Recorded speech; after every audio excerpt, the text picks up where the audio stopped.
Here's some of the stories trending this week at NASA.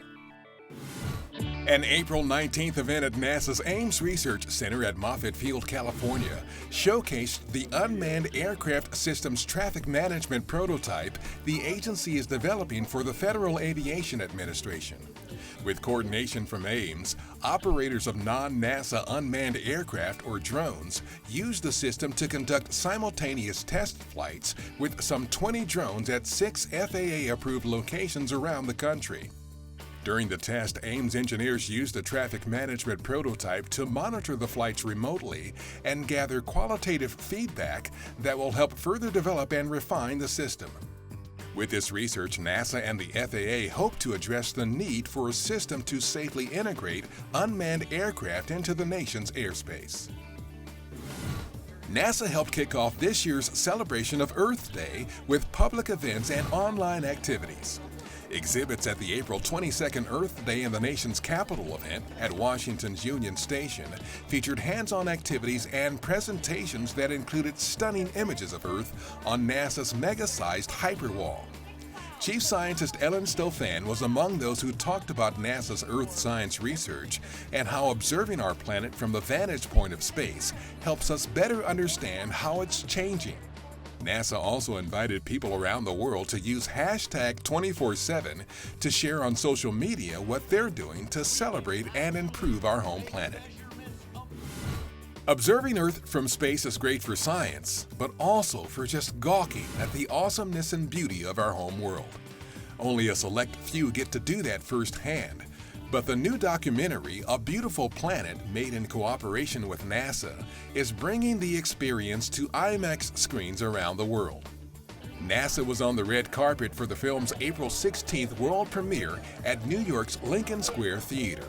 The production, narrated by actress Jennifer Lawrence, uses IMAX and IMAX 3D views of Earth shot by astronauts from onboard the International Space Station. Several of them attended the event, including NASA's Kjell Lindgren, Terry Virts, and Butch Wilmore, as well as former NASA astronaut Scott Kelly. At NASA's Michoud Assembly Facility in New Orleans, final welding was completed on the first major piece of flight hardware for the core stage of the agency's Space Launch System rocket. The component, part of the rocket's engine section, will house the 4 RS-25 engines for the first flight of the SLS with NASA's Orion spacecraft in 2018. The SLS core stage will be more than 200 feet tall and store cryogenic liquid hydrogen and liquid oxygen to feed the rocket's RS-25 engines. Engineers at Marshall Space Flight Center in Huntsville, Alabama, placed the topmost beam into place on Test Stand 4693. When construction is completed, the structure will be used to evaluate how the SLS's giant liquid hydrogen tank holds up to the same stresses and loads it will experience during liftoff and flight. SLS will be the world's most powerful rocket for human space exploration, able to take astronauts in the Orion spacecraft on deep space missions, including NASA's journey to Mars.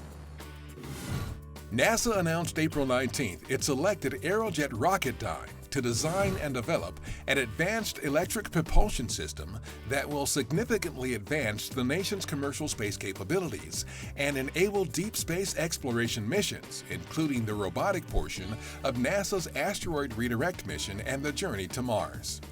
Work performed under the contract could potentially increase spaceflight transportation fuel efficiency by 10 times over current chemical propulsion technology and more than double thrust capability compared to current electric propulsion systems. Astronomers have used the Hubble Space Telescope to photograph an enormous bubble being blown into space by a super-hot massive star. The Hubble image of the Bubble Nebula, or NGC 7635, was taken to mark the 26th anniversary of the launch of the famed observatory on Space Shuttle mission STS-31 on April 24, 1990. The Bubble Nebula is 7 light-years across and resides 7,100 light-years from Earth in the constellation Cassiopeia. And that's what's up this week at NASA. For more on these and other stories, follow us on social media and visit www.nasa.gov/twan.